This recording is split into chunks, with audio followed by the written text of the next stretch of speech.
یعنی دنیا میں اگر تم نے کوئی برائیاں کی ہے، دنیا میں تم نے کوئی خطائیں کیے ہیں، اگر اس دنیا میں کسی مسلمان بھائی کے عیب پر پردہ ڈالتے ہیں تو اللہ تعالیٰ فرماتا ہے قیامت کے دن میں بھی تمہارے عیب پر پردہ ڈالوں گا۔ اے مسلمان بھائیوں، ہمارے اندر یہ خرافاتی کتنی چیزیں ہیں، ہمیں ہمارے شیخ نے بتایا، اسی علاقے میں بتایا کہ ہمارے ملک کے اندر، ہمارے اس علاقے کے اندر نماز پڑھی اور نکلے، جیسے مسجد سے نکلے ٹوپی ابھی سر پر ہے، لیکن غیبتیں شروع ہو گئے، چغلیاں شروع ہو گئے۔ ایک حدیث بیان کر رہا ہوں، اس کے سندوں کے اندر ضعیف پایا گیا ہے۔ وہ فرما اس حدیث کے اندر یہ ہے، اللہ تعالیٰ جب قیامت میں لوگوں کو نامہ اعمال دے گا اور لوگ آئیں گے، اس دنیا میں جو غیبتیں کیے ہوں گے ان کی نیکیاں برباد ہو جائے گی، نیکیاں برباد ہو جائے گی۔ میرے پیارے ساتھیوں، الغیبت اشد من الزنا، غیبت کرنے والا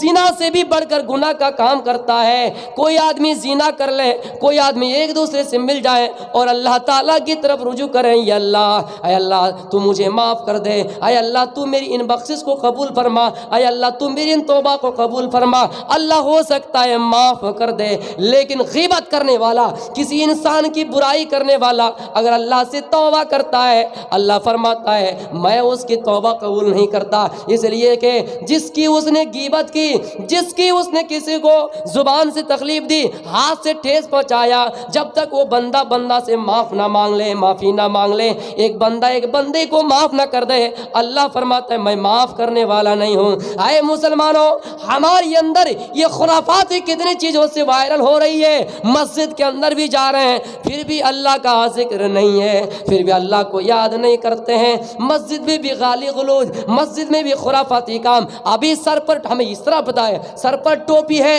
لوگوں کو بدنام کرنا شروع کیے، لوگوں کو ذلیل کرنا شروع کیے۔ کوئی انسان بڑھ رہا ہے، کوئی مسلمان ترقی میں آگے بڑھ رہا ہے، کیسے ان کو رکاوٹ کیا جائے۔ ہم اپنے پریشانی سے جتنا پریشان نہیں ہیں، دوسروں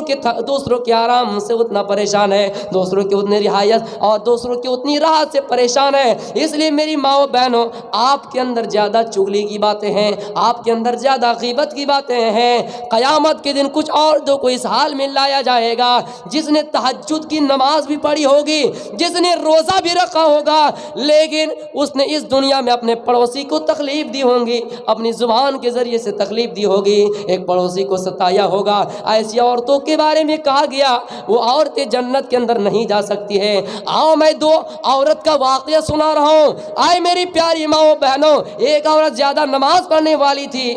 لیکن وہ اپنے پڑوسی کو تکلیف دیتی۔ کیسے تکلیف دیتی؟ زبان سے تکلیف دیتی۔ اپنے پڑوسی سے اس کا میل جل نہیں تھا، اپنے پڑوسی سے اس کا سمپرک نہیں تھا، اور جب چاہتا اس کو گالی دے دیا کرتے تھے۔ جب ان کے بارے میں فتویٰ پوچھا گیا، مسئلہ مسائل پر غور کیا گیا، اللہ کے نبی نے فرمایا زیادہ نمازیں پڑھنے والا، اور اگر زیادہ نمازیں پڑھنے والے کیوں عورت نہ ہو، تہجد پڑھنے والی عورت کیوں نہ ہو، اگر اس نے اپنی زبان سے اپنے پڑوسی کو تکلیف دی ہے، پڑوسی کا حق نہیں دلایا ہے، تو عورت جنت کے اندر نہیں جا سکتی ہے۔ لیکن ہاں، اگر نماز صرف فرضی پڑھی ہو، سنت نہ پڑھی ہو، واجب نہ پڑھی ہو، تہجد نہ پڑھی ہو، لیکن اپنے پڑوسی کو کبھی تکلیف نہیں دی ہو، زبان سے کسی کو تکلیف نہ دی ہو، غیبتیں نہ کی ہو، ایسی عورت کو اللہ جنت کے اندر داخل فرمائے گا۔ اس لیے میری ماں و بہنوں، ان غیبت سے باز آ جاؤ، ان چغلیوں سے باز آ جاؤ، اور ایک دوسرے کے ٹوہ میں مت پڑے رہو۔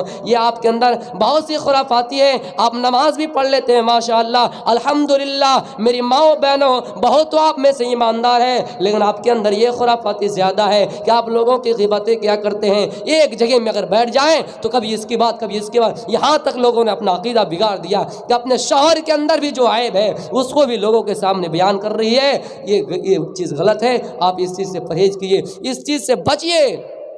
اگر آپ کسی کے عیب پر پردہ ڈالتے تو اللہ تعالیٰ بھی آپ کے عیب پر پردہ ڈالے گا، لیکن اگر آپ اپنے شوہر ہی کے کیوں نہ ہو عیب کو اگر نمایاں کر رہے ہیں، ظاہر کر رہے ہیں، تو آپ کہ بھی عیب اور پردہ فاش ہوگا، راز کھولا جائے گا۔ اس لیے میری ماں و بہنوں، اللہ کے نبی جب جنت کے اندر گئے تو آپ نے دیکھا کہ سب سے زیادہ فقیروں کی تعداد ہے، مسکین کی تعداد ہے، لیکن جہنم میں جب جھانک کر دیکھا ہماری ماں بہنیں سب سے زیادہ تھی، جہنم میں جل رہی تھی۔ پوچھا گیا کہ یہ لوگ جہنم میں کیوں جل رہے ہیں، تو کہا گیا بد زبانی، یہ لوگ اپنی زبان صرف چلا رہے تھے، اپنی آواز سے دوسروں کو اپنی طرف کھینچ رہے تھے، اور ہمیشہ لان تان، چغلیاں، ایک دوسرے کو تانا زانی، یہ غیبتیں، یہ چیزیں کیا کرتے تھے، یعنی منہ زیادہ چلایا کرتے تھے۔ ایک عورت اگر 10 عورت ایک جگہ بیٹھ جائیں تو کبھی اللہ کا نام کیا، ان کے اندر اتنی خرافاتی آ جائیں گے۔ ایک مرتبہ ایک بادشاہ نے کہا تھا کہ اگر کوئی جھوٹ بول دے، سب سے بڑا جھوٹا اگر کوئی انسان جھوٹ بول دے، اسے ایوارڈ دیا جائے گا، انعام دیا جائے گا۔ لوگوں نے آ کر بتایا میرا بیٹا انتقال کر گیا،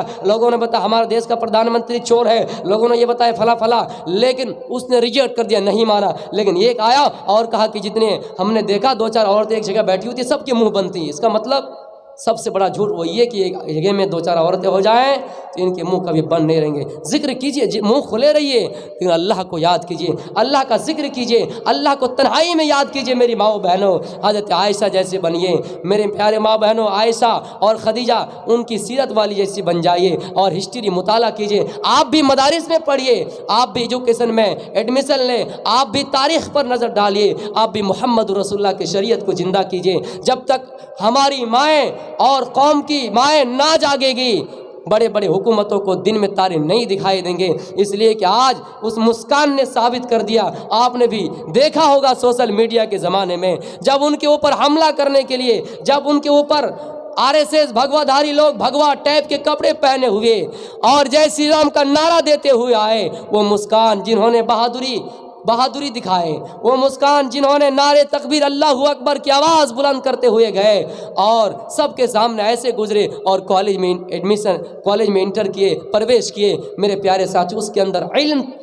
علم تھا، اس کے اندر تعلیم تھی، اس کے اندر نبی کی تعلیم زندہ تھی، اس لیے وہ ایسا کر پائے۔ آپ سے میری یہ گزارش ہے، ہاتھ جوڑ کر گزارش ہے کہ آپ جس طرح بچوں کو ایڈمیشن کراتے ہیں، آپ ہماری بہنوں کو بھی ایڈمیشن کرائیے، وہ بھی دینی تعلیم سے میسر ہو، وہ بھی دینی